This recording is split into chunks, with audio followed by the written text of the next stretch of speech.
அடியேன் தவறுதலுக்கு பொறுத்திருள வேண்டும் சுவாமி. அவசரத்தில் கவனிக்கவில்லை. சரி, இருக்கட்டும். உனக்கொன்றும் ஆகவில்லையே. சரி, போகட்டும். ஏன் இவ்வளவு பதற்றம்? இப்படி அவசரமா எங்கே செல்கிறாய் மாறநேர் நம்பி? அது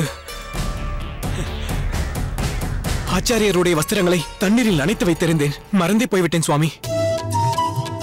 அடியேன் சென்று அவற்றை உலர்த்த வேண்டும் சுவாமி. ஓ, அதுதான் விஷயமா? பார்த்தீர்களா பெரிய நம்பிகளே, ஆச்சாரியரின் விசுவாசத்தில் கண்மண் தெரியாமல் ஓடுகிறான். சரி சரி, ஜாகிரதையாக போ மாறநேர் நம்பி. ஆகட்டும் சுவாமி. திருக்கோஷ்டி நம்பிகளே, என்னதான் நாம் ஆச்சாரியருக்கு வாணி சேவையாக பல சேவைகள் செய்தாலும் வபு சேவையாக ஆச்சாரியருக்கு இவன் செய்யும் சேவையே மிகவும் உயர்ந்தது. அதனால்தான் ஆச்சாரியரும் இவனுடன் பிரீத்தியோடு இருக்கிறார். உண்மைதான் பெரிய நம்பிகளே, வாருங்கள்.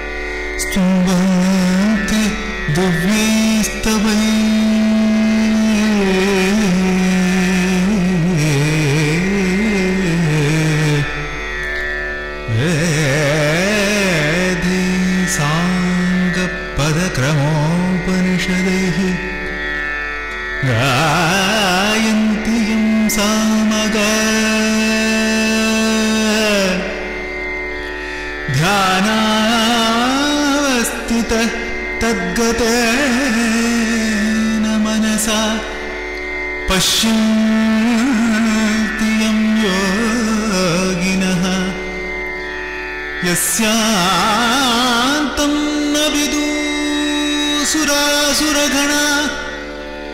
देवाय तस्मै नमः देवाय तस्मै नमः देवाय तस्मै नमः देवाय तस्मै नमः।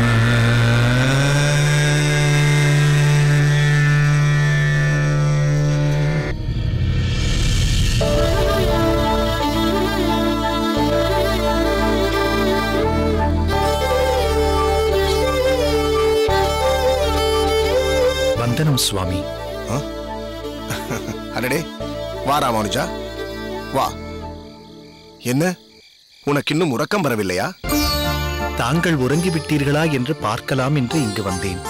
ஆனால் தாங்களோ இன்னும் ஓலையும் கையுமாக வீற்றிருக்கிறீர்கள்.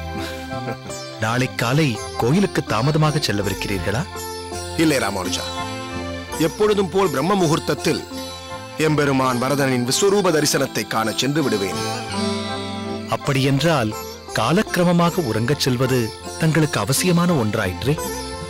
ஆனால் ஓலைச்சுவடியை கையில் கொண்டு ஏதோ லயிப்பிலும் ஆராய்ச்சியிலும் ஈடுபட்டிருப்பதாக தெரிகிறதே சுவாமி. இல்லை ராமானுஜா, ஆராய்ச்சியெல்லாம் ஒன்றுமில்லை. உறங்கச் செல்வதற்கு முன் சில ஸ்லோகங்களை சேவித்துவிட்டு பின்பு உறங்குவதுதான் அடியேனின் வழக்கம். காரணம், உறக்கம் என்பதும் இறப்பிற்கு சமானம் தானே. அதனால் தானே சில மணி நேரங்கள் உறங்கிவிட்டு எழுந்தாலே ஸ்நானம் செய்து உடலை சுத்தம் செய்ய வேண்டும் என்று பெரியோர்கள் சொல்கிறார்கள். நன்றாக யோசித்துப்பார். கண்மூடி உறங்குகிறோம், மறுநாள் காலை விழிப்போம் என்பதற்கு என்ன உத்தரவாதம்? ஒருவேளை உறங்கும் வேளையில் ஆத்மா பிரிந்து விட்டால் உயர்ந்த புராணமான இந்த ஸ்ரீமத் பாகவதத்தை படித்து பகவான் ஸ்ரீ கண்ணனின் உணர்வோடு உறங்குவதால் உறக்கத்திலும் அவனை நினைப்போம் அல்லவா? ஆத்மா பிரிந்தாலும் பரமகதியான வைகுண்டத்தை அடைவோம் அல்லவா? அதனால்தான் உறங்குவதற்கு முன் அடியேன் பகவானின் பல ஸ்லோகங்களை ஸ்மரித்து வாசிப்பது வழக்கம். அது என்ன ஸ்லோகங்கள் என்று அடியேனுக்கு சொல்லக்கூடாதா? தாராளமாக. சில நேரங்களில் விஷ்ணு சகஸ்ரநாமத்திலிருந்து உத்தாரணோ துஷ்கிருதிஹா புண்ணியோ துர்ஸ்வப்ன நாசனஹா என்று செவிப்பது வழக்கம். பிறகு சுவாமி, குறுக்கிடுவதற்கு பொறுத்தருள வேண்டும். தாங்கள் இப்போது கூறிய பதங்களுக்கு தங்கள் திருவாயாலேயே அர்த்தங்களையும் கூறி அருள வேண்டும். சரி, சொல்கிறேன். உத்தாரணஹா என்றால் சம்சாரமாகிய சாகரத்தின் அக்கறையில் கொண்டு சேர்ப்பவன் என்று பொருள். துஷ்கிருதிஹா என்பதற்கு பாவங்களாகிய கெட்ட செயல்களை அழிக்கிறான் என்று பொருள். ஸ்மரித்தல், அதாவது தன்னை நினைப்பவர்கள் அனைவருக்கும் புண்ணியத்தை தருகிறவன் அவன் என்பதால் புண்ணியஹா. துர்சொப்ன நாசனஹா என்பதற்கு தியானித்தும் துதித்தும் புகழ்ந்து பூஜிக்க பெற்றவனாகி வரப்போகும் தீங்குகளுக்கு அறிகுறி போல் வரும் தீய கனவுகளை அவன் அழித்து விடுகிறான் என்பது பொருள். அருமையாகச் சொன்னீர்கள் சுவாமி. அதன் பிறகு இந்த ஸ்ரீமத் பாகவதத்தின் தசமஸ்கந்தத்திலிருந்து பகவான் கண்ணனின் உன்னதமான லீலைகளை வர்ணிக்கும் ஒரு சில ஸ்லோகங்களை வாசித்து தியானித்து விட்டு முடிவாக மாதவாய நமக என்று உச்சரித்து உறங்கச் செல்வேன்.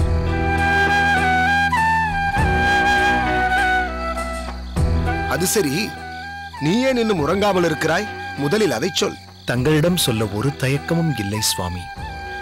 சில விஷயங்களை எண்ணிக்கொண்டிருப்பதால் படுக்கையில் படுத்தும் உறக்கம் வரவில்லை. அநேகமாக நானும் பாகவத ஸ்லோகங்களில் உள்ள கண்ணனின் லீலைகளை கூறும் தசமஸ்கந்தங்களை படித்த பிறகே உறங்க வேண்டும் என்று நினைக்கிறேன். குடும்பத்தை பிரிந்து வாரத்தில் வெகு நாட்கள் இங்கு வந்து தங்குவது வருத்தமாக இருக்கிறதோ? அதனால்தான் உனக்கு உறக்கம் வரவில்லையோ? இல்லை இல்லை, அடியேன் மிகவும் விருப்பப்பட்டுத்தானே வேதாந்த வித்தைகளை கற்க இங்கு வந்தேன். அதனால் வருத்தம் என்பதெல்லாம் நிச்சயமாக இல்லை சுவாமி. பின்னர் என்ன காரணம் ராமானுஜா?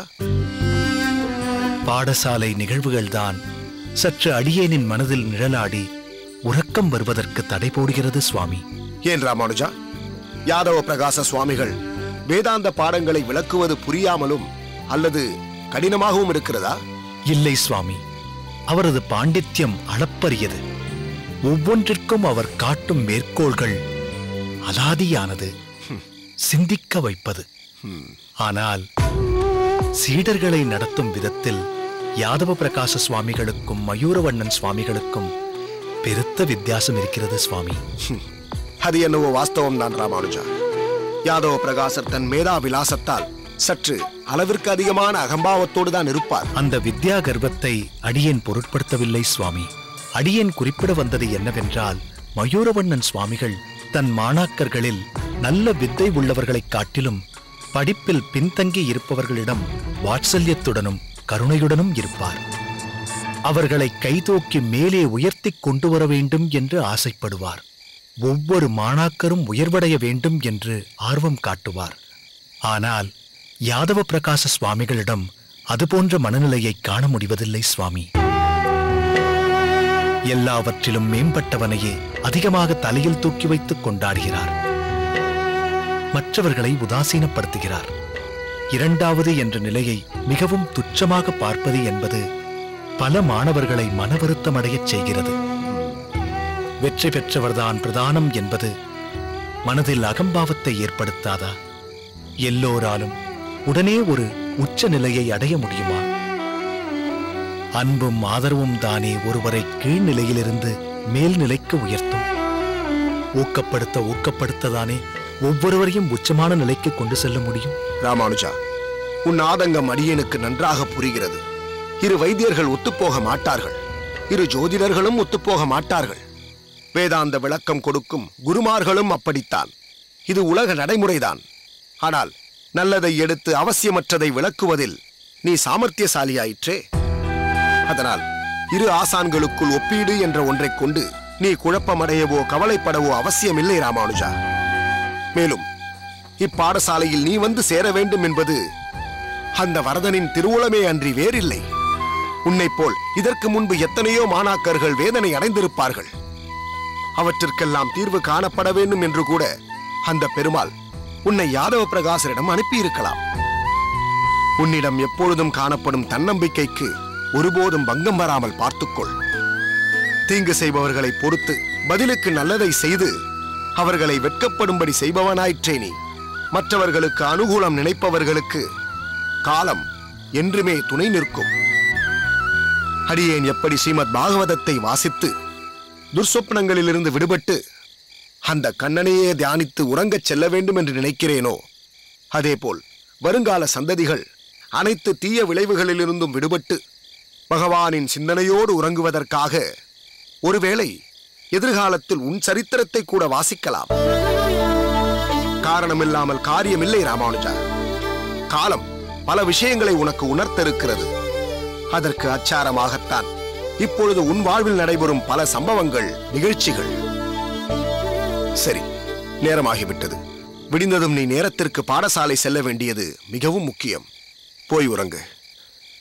அடியேனும் சற்று நேரத்தில் உறங்கச் சென்று விடுவேன்.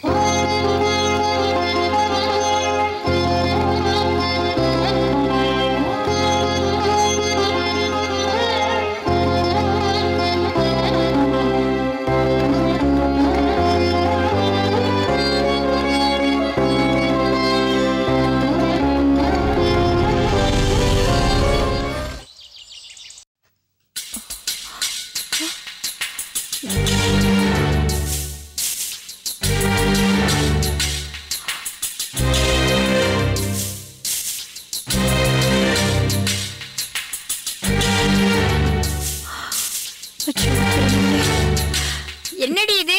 நானும் அப்பொழுதிலிருந்து பார்த்து கொண்டிருக்கிறேன். 2 பேரும் தரையில் ஏதோ தேடிக் கொண்டிருக்கிறீர்களே. அமுதா மாமியின் காது தோடு கீழே எங்கோ விழுந்து விட்டது. தோடு என்றாலே காதில் போட்டுக் கொள்வதுதான். இதில் என்ன காது தோடு வேண்டி இருக்கிறது? இப்பொழுது அதுவா முக்கியம்? எங்கே விழுந்ததென்றே தெரியவில்லை. என் நகத்துக்காரர் ஆசையோடு வாங்கி கொடுத்தது பாட்டி. ஆசையோடு வாங்கி கொடுத்தால் மட்டும் போதாது, அளவோடும் இருக்க வேண்டும். உன் தோடு உன் காதில் இருப்பதே தெரியாது, அது எங்கே உருண்டோடு இருக்கிறதோ. போன வாரமும் இதே போல்தான் பாட்டி. சட்டென்று என் தோடு. நீ ஒன்று செய்ய முதா. சொல்லுங்கள் பாட்டி. உன் தோடு அடிக்கடி தொலைந்து விடுவதால் அதை தோடு என்று சொல்லாமல் தேடி என்றே பெயர் வைத்து விடலாம். அமுதா, உன் தோடு என் கண்ணில் பட்டுவிட்டது. என்ன சொல்கிறீர்கள் பாட்டி? உன் தோடு அங்கே இருக்கிறது பார்.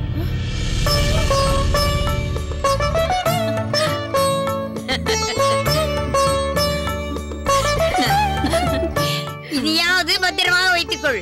உன் அகத்துக்காரரிடம் சொல்லி சற்று பெரிய தோடாக வாங்கி போட்டுக்கொள், அல்லது காதையாவது சிறியதாக்கிக்கொள். நானும் எத்தனையோ முறை சொல்லிவிட்டேன். இந்த தோடு உன் காதில் நிற்பதும் இல்லை, நான் சொல்வதை நீ காதில் போட்டுக் கொள்வதும் இல்லை. என்ன அமுதா, நான் சொல்வதற்கு ஒன்றும் பதிலையே காணோம். மாமியை பற்றி தெரியாதா? அளந்து அளந்து பேசுபவர்கள் ஆயிற்றே. ஆமாம், அவள் அளந்து அளந்து பேசுவாள், நான் அளவில்லாமல் பேசுவேன். அதைத்தானே சொல்ல வருகிறாய்? ஐயோ, உங்களிடம் வாயை கொடுத்து நான் மாட்டிக்கொள்ள விரும்பவில்லை. இவள் காது கொடுக்க மாட்டாள், நீ வாயை கொடுக்க மாட்டாள்.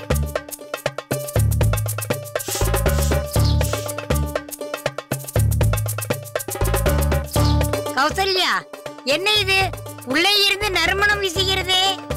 கல்யாணமானவள் நறுமணம் சேகரித்துக் கொண்டிருக்கிறாள்.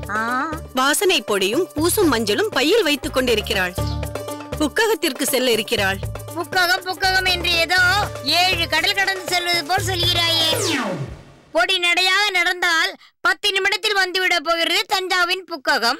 10 அடியில் இருந்தாலும், பக்கத்து தெருவாக இருந்தாலும், இல்லை பக்கத்து அகமாக இருந்தாலும் புக்ககம் புக்ககம் தானே பாட்டி. பாட்டி, அதிரசம் எடுத்துக்கொள்ளுங்கள். நீங்களும் எடுத்துக்கொள்ளுங்கள் மாமி. என்ன தஞ்சா, உன் கைமணமா? ஆமாம் பாட்டி, புக்ககத்திற்கு கொடுப்பதற்காக செய்திருக்கிறாள் ஆசையாக. அதிரசமாயிற்று, ஆசையோடு தான் செய்வாள். அதுவும் காந்திமதிக்கும் தஞ்சாவுக்கும் ஒரு அன்பு பாலமாக இருந்தது இந்த அதிரசம் தானே. அதனால்தான் அதிரசம் மணக்கிறது. 1000 தான் இருந்தாலும் தஞ்சாவிற்கும் காந்திமதி மீது என்றுமே ஒரு தனி ஈடுபாடு உண்டு. அதனால்தான் அவளை பார்க்க பரபரப்பாக கிளம்பிக் கொண்டிருக்கிறாள். அடி போடி இவளே, நீ ஒரு விவரம் அறியாதவள். காந்திமதியோடு இருந்த ஈடுபாடெல்லாம் முன்பு. இப்பொழுது அவளை ஈர்ப்பது அவள் அகத்துக்காரர் ராமானுஜர் தான். உண்மைதான் பாட்டி. திருப்புட்குழியிலிருந்து வாரம் 2 தினம் வருவதாக சொல்லி இருக்கிறார். இன்று மாலை வருகிறார். அகத்திற்கு கிளம்பிக் கொண்டிருக்கிறாள். தஞ்சாவுக்கு ஒரு மெட்கத்தை பாரு. எப்படியோ ராமானுஜர் ஊருக்கு போன பிறகு ஆற்றங்கரையில் என்னுடன் தான் பொழுதை கழித்துக் கொண்டிருந்தாள். இனி ராமானுஜன் ஊருக்கு போகும் வரை என்னை பற்றி நினைக்க மாட்டாள். அங்காவது அவள் சந்தோஷமாக இருக்கட்டுமே பாட்டி. அங்கு சென்றும் உங்களை நினைத்துக் கொண்டிருப்பானே. அதெல்லாம் ஒன்றுமில்லை பாட்டி. மாமி உங்களை சீண்டி பார்க்கிறார். உங்களை போய் மறக்க முடியுமா பாட்டி? எனக்கும் அவருக்கும் திருமணம் நடக்கும் என்று என் சிறு வயதிலேயே என் மாமியாரிடம் நீங்கள் சொல்லி இருக்கிறீர்களே. உங்களின் வாய்முகூர்த்தம் தான் பலித்திருக்கிறது. அவ்வகையில் நான் என்றும் உங்களுக்கு கடமைப்பட்டவள். அம்மா, நான் புறப்படுகிறேன். என் துணிகளை துவைத்து பின்கட்டில் உலர வைத்திருக்கிறேன். உலர்ந்ததும் மடித்துவை, பிறகு வந்து எடுத்து செல்கிறேன். சரி பாட்டி, நான் போய் வருகிறேன். மாமி, வருகிறேன் மாமி.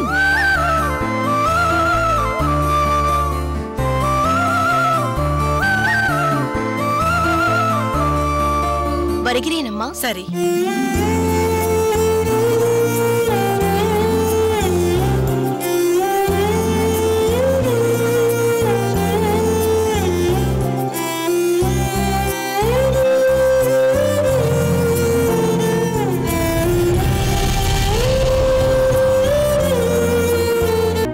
ஜோசியர் கூறிவிட்டார், உனக்கு சர்வ மங்களமும் உண்டாகும். I think I will go with Kaushik. தெய்வங்கள் எல்லாம் தோற்றே போகும் தந்தை அன்பின் முன்னே தாலாட்டு பாடும்